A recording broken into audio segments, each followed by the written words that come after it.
As a way of centering us for our time together, I want to share with you Psalms 91, and I'll be reading verses 1 and 2 and then 9 through 16. Living in the Most High shelter, camping in the Almighty's shade, I say to the Lord, You are my refuge, my stronghold. You are my God, the one I trust. Because you made the Lord my refuge, the Most High, your place of residence, no evil will happen to you, no disease will come close to your tent, because he will order his messengers to help you, to protect you wherever you go. They will carry you with their own hands so you don't bruise your foot on a stone. You'll march on the top of lions and vipers. You'll trample young lions and serpents underfoot. God says, because you are devoted to me, I'll rescue you. I'll protect you because you know my name. Whenever you cry out to me, I'll answer. I'll be with you in troubling times. I'll save you and glorify you. I'll fill you full with old age. I'll show you my salvation. Amen. I want to welcome you to Hobson UMC on YouTube. I am VHD Jr. I am the lead pastor here at Hobson, and I'm in for my weekly conversation with my son, Trey. It is a time for me to try to start focusing in on what it is that I might be preaching on Sunday, and in my conversation with him helps me to give some kind of context as to where maybe the congregation is at this point in time, or just things that are just going on in the world that might need to be reflected in the time that we share. And so it's time for me and just working out, and it's also a time for me to be able to connect with you. And we are so appreciative when we hear from you and you let us know that you have listened to our show, and that there was something we said that gave you some comfort at a time, or that you needed comfort, or something that challenged you to look at the Word in a different way. And so we truly appreciate you being a part of this. As I always say, if there's something you want to hear us talk about, then let us know and give us some a point of reference for us to be able to share in this moment. I also want to just take this opportunity to thank those of you who support this ministry outside of listening to our recordings, but who make gifts, and those who send words of encouragement to us to let us know that you truly appreciate it. So when we hear from you, it does mean a lot to us, and so I just want to let you know how much we appreciate you. Whenever we gather at Hobson, it's always an important time for us to be able to share with one another those joys and those concerns that we have, those things of which we know that we can give thanks to God for making them happen in our lives, and those things are where we know that we will need God's involvement in it to be able to work things out for us. As a part of our sharing with one another, we not only share so that we can let it off from us, but it's also an invitation for one another so that we might be in a community, because we believe that when we are praying for one another, we're also saying to God that we want to be used by God to be an answer when we can to those with whom we're in community with. A part of our celebrations, though, is that we like to celebrate birthdays, and we like to remember people of whom in our community or related to our community in some kind of way, and to be able to share with them, and to be able to sing on Sundays and throughout the week, and to be able to lift them up. This week we have some birthdays, and our first one I want to share is Bernice Jackson, the mother of Jacqueline Jackson Craig, who we lifted up last week, but her birthday is this week. Brad Bingham, Michelle Bryant, my dear friend Bishop Minnie Mitchell, Anthony Owens, Tracy Sawyer-Sloss, Christy Rose, Reverend Kenneth Townsend, who used to be connected with us for a few years ago, Emmanuel Rowe, Chaplain Marcus Taylor, Vicky Hodge Bibbs, Hal Cato, our district superintendent, cannot leave her off, Reverend Pat Frudenthal, Frank Pillar Jr., Odessa Kelly, Jewel Brazelton, Ramona Hudson Pulse, and Anita Diane Ransom's birthday this week, and also Antoinette Charmaine Bryant, Cabra's mother's birthday is also this week. We want to send out birthday shout-outs to them. On our concerns list this week, of course, as many of us are, we're asking for prayers for the war that's taking place in Ukraine and for all of those who are impacted by that. Ask for prayers for Lawana Coleman Johnson, her aunt, passed, Gladys Ogilvie, 6 months to the day from her mother's passing, and so we want to lift her up. Ask for prayers for this community, for the Nashville community. Marilyn Robinson passed, and she was a great advocate for minority businesses within our community, a real champion, and a former president of the Nashville branch of the NAACP. And so just want to lift up her family and her friends as they will grieve her and for many, many days to come. Ask for prayers of healing for Benita Collins, who is recovering from surgery, and also for Lisa Borkin, who also is home recuperating from surgery.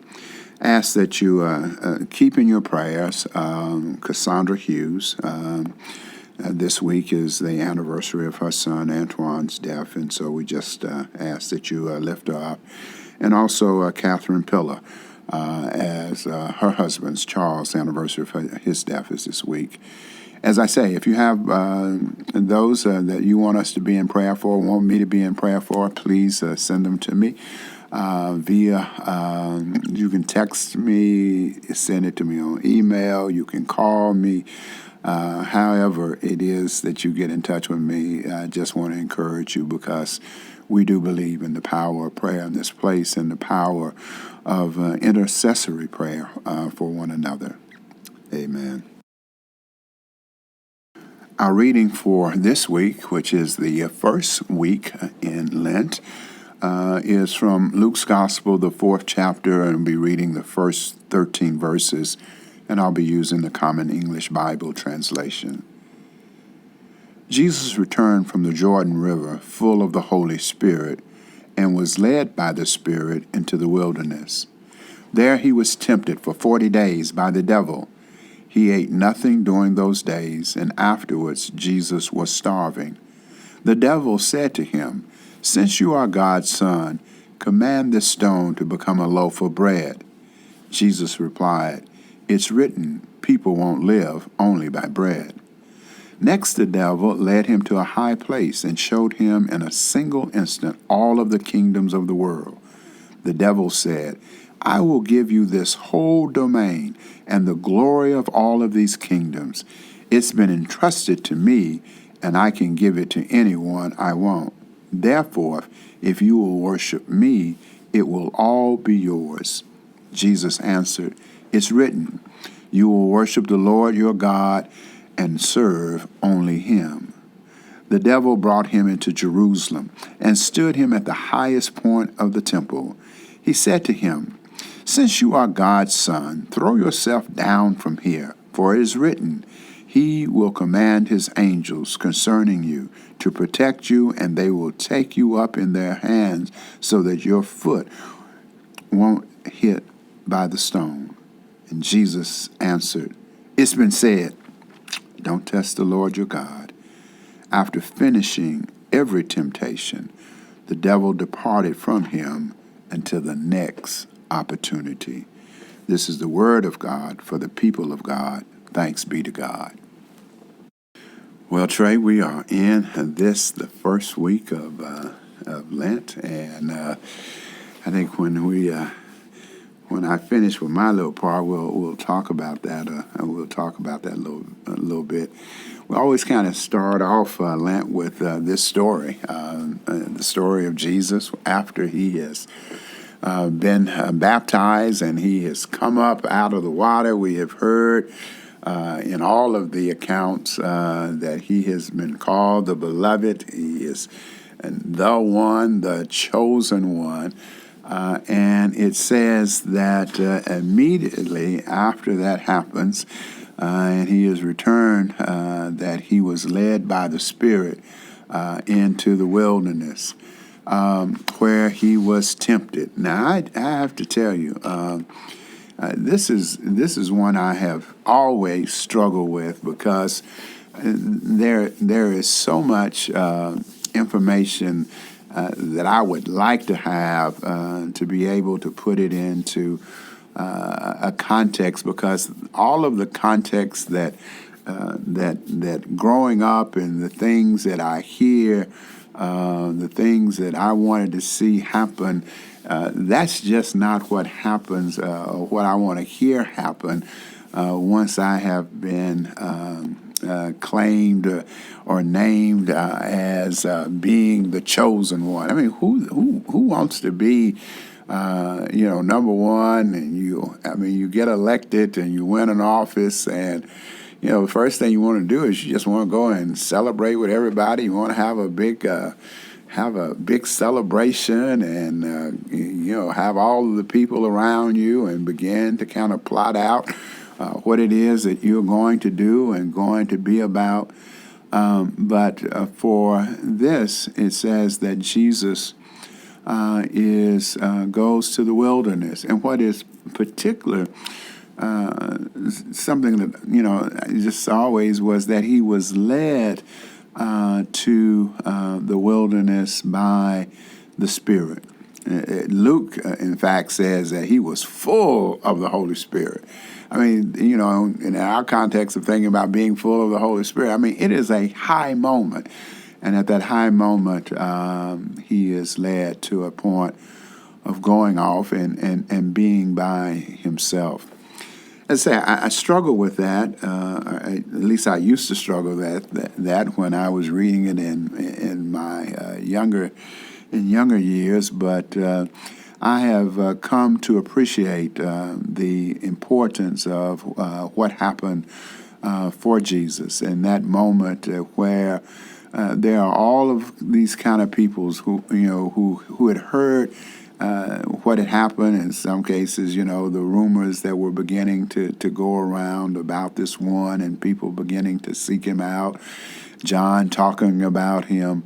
That before he listens to the other people, he goes and spends some time alone. And I believe to have those moments and those conversations with God, to be able to map out just what it is that his ministry was going to be about and the direction that he was going to take and to go.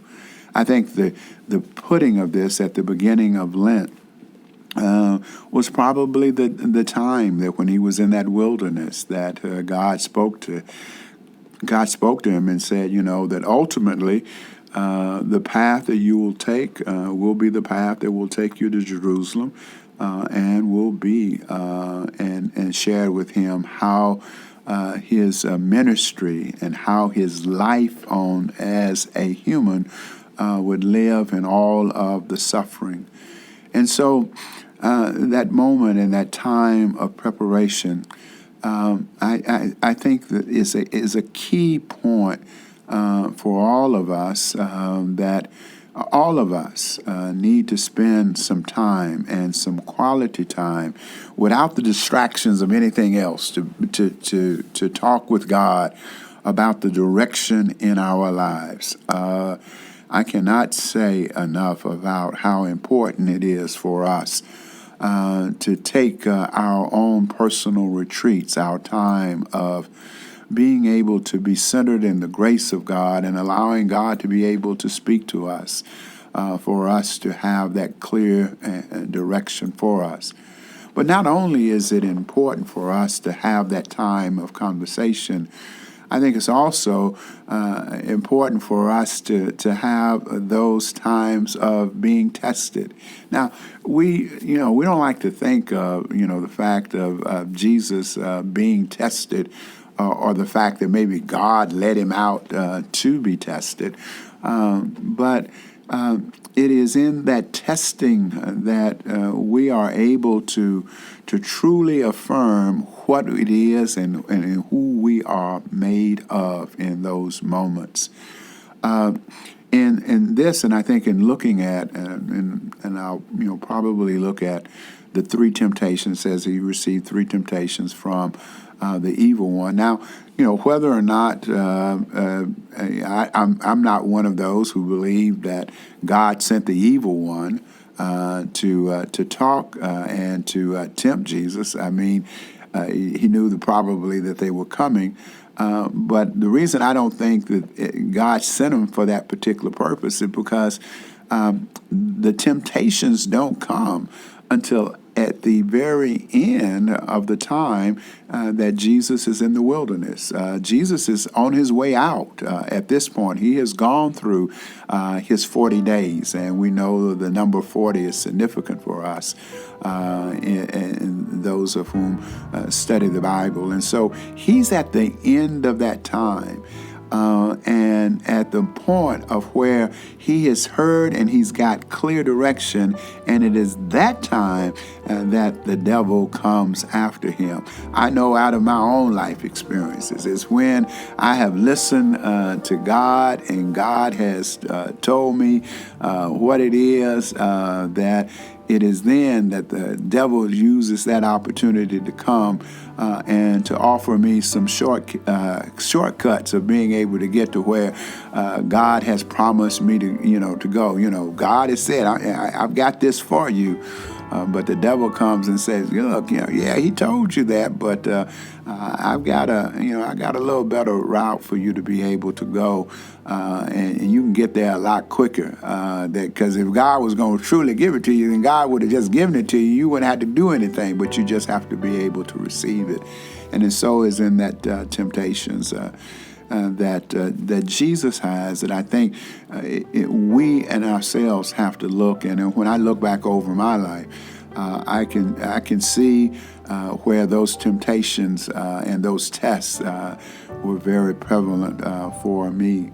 The first one is very real, and I think that when as we're entering to this season of Lent, and we're talking about our own sense of fasting, or what it is that we're giving up. Some of us are giving up coffee, and some of us are giving up sweets, and some red meat. I mean, some people are giving up alcohol for a variety of reasons, and I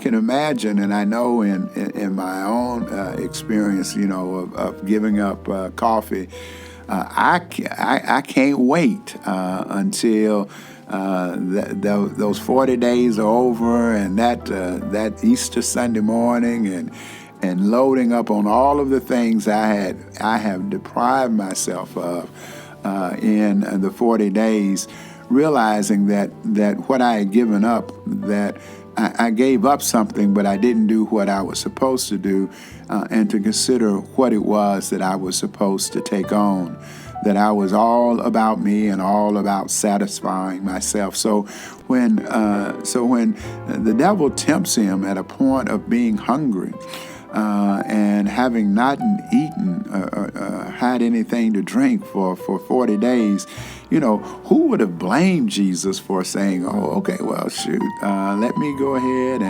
and turn this rock into a loaf of bread, because surely if I was the chosen one, as soon as I stepped out of the wilderness, I would have had probably an invitation to go to Morton's." Thinking of Morton's, when I think of Marilyn Robinson, she loved to go to Morton's, and that surely I would have had a great meal planned for me. But at the end of that point in time, and not and to have the devil come and to do something that was easy. And we will know from the miracles that Jesus will later perform that of turning and multiplying and providing food is something that he could do. But yet in this moment and in the refusal to do it, and in saying, that man does not live by bread alone, he is saying that the one that I am trusting on to provide for me and to feed me when I am in the midst of my own hunger is the one that I'm trusting to feed me what I need. See, oftentimes when we find ourselves hunger for something, we will go after the first thing that comes our way, and that might not be the thing that is for us. In performing that miracle and going in that particular route, that later on when Jesus is to depend upon others to feed him and for God to lead others to provide for him, that may not have happened if he had always just trusted, well, I got the magic, I got the power, I can just do it, I don't have to go through any of those things. That he had to learn how to trust himself in that moment and to trust the provision of God for him.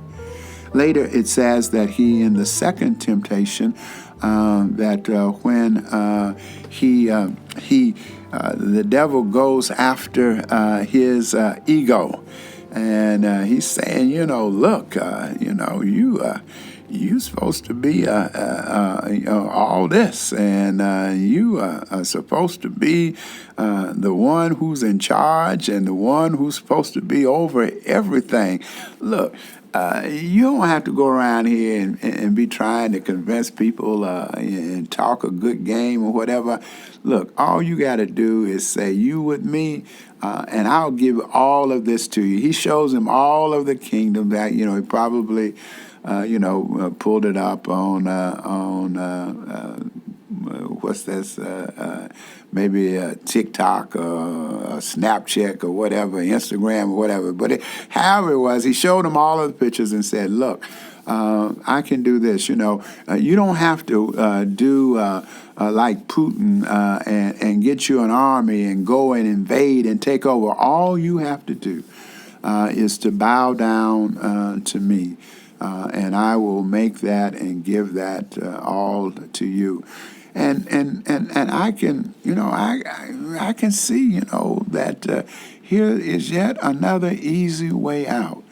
But Jesus, once again, says, no, I am not. I'm only supposed to worship one Lord and one God.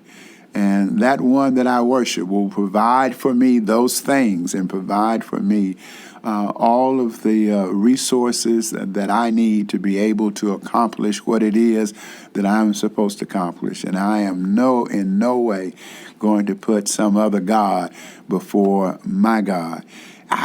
So many of us, we have a clear direction of what it is that we want. But too many of us make our arrangements with the other gods because it makes it easier. And we try to justify it by saying, well, God told me I was going to have this. And I guess I was just a little bit impatient with it. But many times I've seen people who have taken that route and thought that what it was that they got in the other way, but found out that it was not meant for them, and it ended up being far more destructive to it than it was being constructive to them. And so I think the invitation for us is to be able to look at it. And then finally, with that third one, that he goes and he targets Jesus' sense of vulnerability. When we are often chosen and we think we're chosen to certain positions or certain places in life, we like to think that, that we have a sense of invincibility about us, that it's anything that we can, we can do everything, and we'll even talk about it, particularly when We talk about, God has called me to this place, and, put a fence all around me and put the armor all over me, and that we just, feel like, we are, that we're invincible, that nothing can happen to us. And so for this, the devil goes and tells him, look, if that's true, and if you believe it, and if you believe that he's going to take care of you, then all you got to do is just throw yourself down, and God will send some angels and grab you, and everything will be all right. But Jesus had enough sense, and I still have to pray for that sense for my own self, at times. But to have enough sense that we just don't test God for the sake of testing God to see what God is going to do. God will respond to us, and God will take us in the time that we need to be taken care of. And I think it was particular a point of all of this. We see these in the stories, and I wonder at what point it kind of came a conversation amongst the disciples and the others that these events had happened. But I think in reflection on it, in particular for those of us as we're going through this Lenten season, knowing that we're headed toward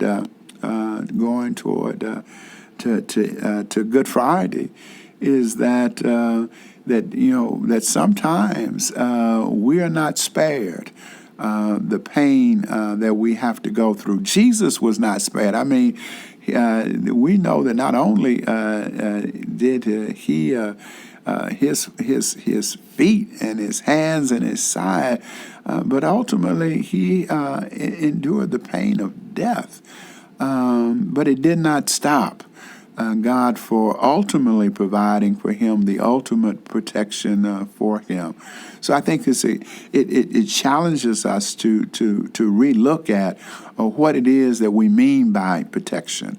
And that ultimately, I think that the protection is that we are protected in the relationship with God, that we are God's own, and that God will provide all that we need in all of the situations that we have. So as we go through our beginning of our Lenten journey, unfortunately, we were not able to gather for Ash Wednesday, where we would have gone through and talked about some of these things, but we will spend a little time with it on Sunday.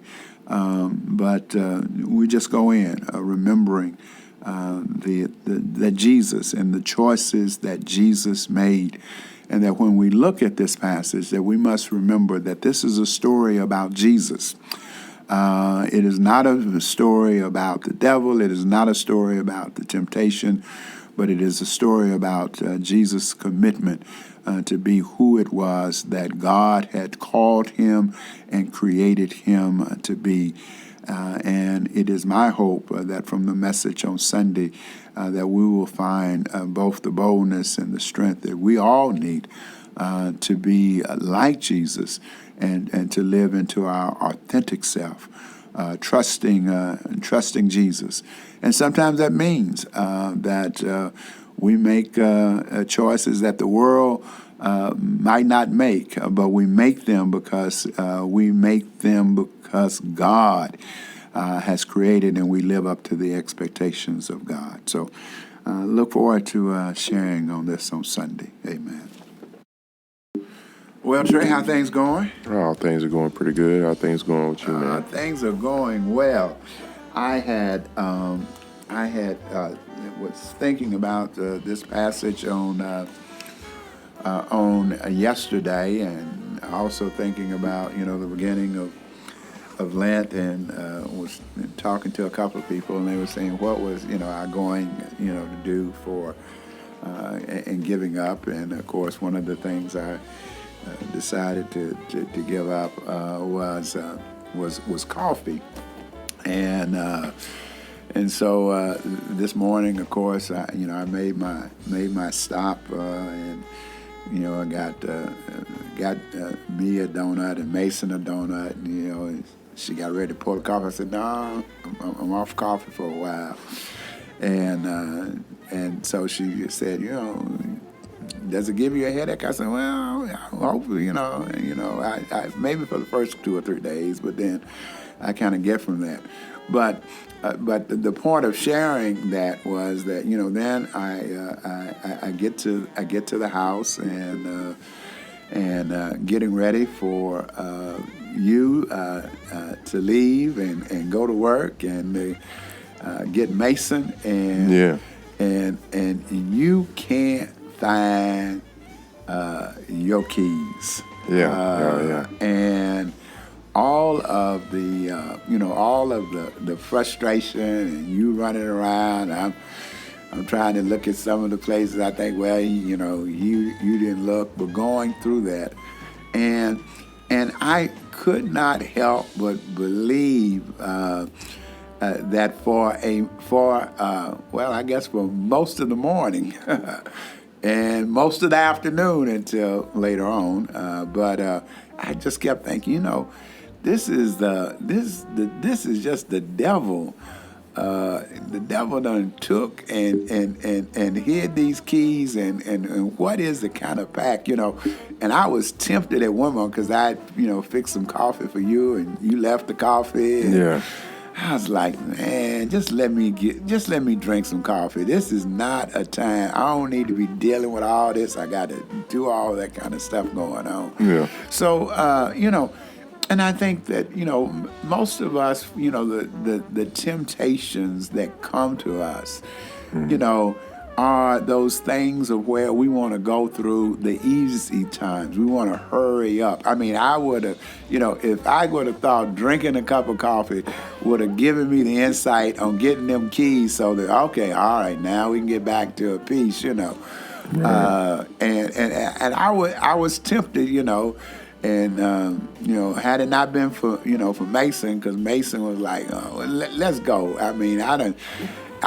you done took me out of here once with Daddy, and now you brought where I want to go see my daddy. So so it was so it was morning. I'm always kind of losing my keys though. So that's not really a new thing. But I usually find them after a couple of minutes of searching.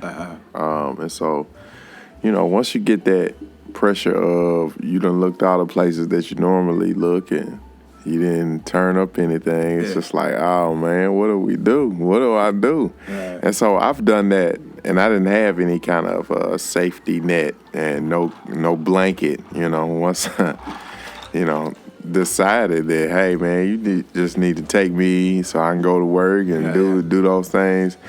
But can't find your keys, man, is a stressful situation. Especially they're somewhere and within reach, and you just can't put your hands on them. Well, and I think those are the situations. Those are the most trying of situations for me. Is when I came in. Yeah. My car is here. I haven't gone anywhere. I haven't done anything. I mean, a week or so ago. I mean, it happened with her. We were tearing the church up, trying to find. And I was asking, where'd you go? And he was telling we went to all of the places we went. And finally he just kind of gave up, well, I'm going to have to go get somebody. Somebody's going to have to take me and get another key, and I don't want to call. He was going through all those kind of things. And so I was going to say, well, let me go ahead and maybe just heat up some coffee. And there it was, next to the microwave where he had heated up something, but he had forgotten that part. He was, first of all, we already accused everybody that was there. Man, you got her keys. I mean, look in your pocket. Go through, right. I mean, we even, asked one old lady, she 80-something years old. You got his keys, And so it was, but in this season, I mean, and as we're going through, of Lent, and we're trying to make some adjustments. I think too often we say we make some adjustments so that our lives will get better. And in the midst of we wanting things to get better, is when things just kind of go awry, for us. So I was just thinking about that, today as you were dealing with little stress. Your stress. So you want to tell the folk how you got your keys? Well, yeah, sure. So come to find out, through all of that and not knowing where my keys were and couldn't find my keys, they were in the place that I thought I looked, and which is under the couch cushion. Yeah. So, a good friend of mine was able to find those for me and scold me in the process of finding those keys. But, I am forgetful in that way, but I've never really lost my keys. Right. Knock on wood. I've never really lost my wallet. Right. So I guess I would have better habits and, take better precautions with the keys and the wallet and stuff if I had have lost them, right? And had to go through the process of getting a replacement and cutting off my cards and doing all that kind of stuff. It's just one of those things that, oh, man, I always find my keys. I always find my wallet. It's just that one time that, it's going to be out of luck. I remember, man, one time, I went to the ATM on Jefferson Street, like, at nighttime. It was like 9 or 10 or something like that. And I got some cash out because we was going to Hooters, some of the bros. Yeah. So we went down there, all you can eat. And so I had my cash on me, but I was getting ready to get a beer, and I was looking for my wallet. I'm like, dang, what more? I must have left it in the car. I put my card in, blah, blah, blah. So I didn't really stress over it. I was just like, I finished the dinner, went back to the car, everybody was saying their goodbyes.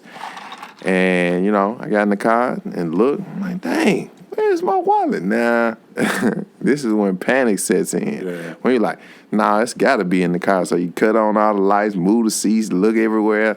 And so I get all the way back home, like from Hooters on 2nd Avenue downtown. I get all the way by TSU. And I'm like, dang, man, I'm going to have to cut these cars off. I'm going to have to do all of that stuff. And some said inside of me, man, just go back by the ATM. And by this time, it's like 1 a.m. Yeah. It's late. So I'm like, what do I have to lose at this point? Man, drove up, man, my wallet is just laying there in the middle of the drive off Jefferson Street. Wow. Nothing's missing. My cards is still there. My license is still there.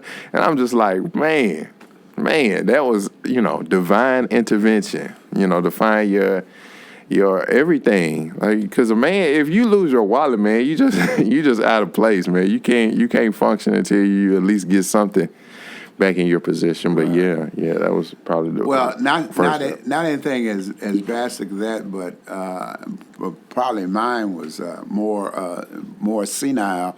Is that I stopped by the bank today, and I was filling out the slip, and at first I was filling out. I was like, well, let me go get some cash back, so I don't have to go to the ATM, and so I was putting on a deposit slip, and then I started looking, and I couldn't find my license. So I was looking and going through all the pockets and going through and taking everything and going through, and I was like, oh, and so the lady was just kind of looking at me like, taking a whole lot of time, and so I just decided, well, look, I'll just go ahead and just put it all in. So now I got to write another deposit slip, right. So I don't have to have any license and everything. And so I, put it in and, drop it into the thing. And so then the lady comes back and she said, oh, is there anything else I can do for you, Mr. Dixon? I said, no, there's nothing else you can do for me. And she said, and so I grabbed the slip. She said, don't forget your license. And I said, my license? She said, yeah, they're in the thing. So I had put my license in at the first, I was like, I knew I had my license, So I was like, oh, okay. Well, I have another story. We can wrap it up after that. Okay. So Brittany and I, we went to we was flying somewhere. I can't remember where we were going, where we were flying, but we were going somewhere. And you know how you have to take your shoes off and take everything out your pocket and then put it in one of those little bins and roll it down. Okay. So when you go through the first checkout, you got to show your ID and your boarding pass or whatever. So, I still got my ID and my boarding pass in my hand as we go through the little, line where you have to take off all of your clothes, your belt, and all of that stuff. So, in being senile, okay, all right. So I put all of my stuff in the bin, push it through, go through, get scanned, wait for my bin to come out, get my stuff, and it's like, patting myself down, looking in the bucket. It's like, where's my license? Where's my? I can't find my license. I need my license. Blah blah blah. So now I'm telling Brittany I can't find my license. I don't know where it must have fallen down through there. And so the lady was like, well, we didn't see anything roll through here, but we'll cut it off if y'all wait a second. Once it died down, we'll pull up, whatever this little sheet is, and we'll see if it, kind of slid under there.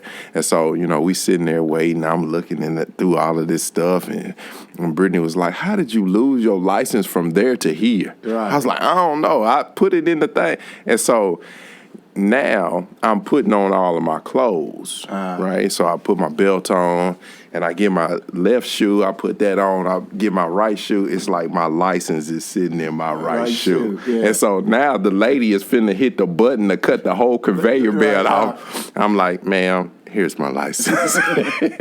And so we go through. But once that panic sets in, you're not thinking straight. Yeah. It's all survival mode at this point. It's like somebody is out to get me. Somebody has stolen my license. And you just, put it someplace that doesn't make sense, but it makes sense at the time, right? Oh, I'm gonna stick it in my shoe, but that's something you normally don't do. Right. Okay. All right. I want to thank you for tuning in today and for spending some time with us as we begin this journey of Lent and our first Sunday of Lent. Please know that I will be in prayer for you, whatever it is that you have made as your decision of how it is that you will move through your 40 days of Lent. I'll be praying for you, and I ask that you pray for me. I want to just encourage you as we have looked around the city and have noticed, in particular with our schools, and everybody's beginning to relax things around COVID, and people are getting back, and certainly we can celebrate that. But it's also we need to continue some of those same habits that we had during the time that we had some concerns. I know that people were washing their hands far more, along with their mask and all of that. It is still an issue for many of us, and so I just want to encourage you to be safe. And so, as I say, thank you for tuning in. And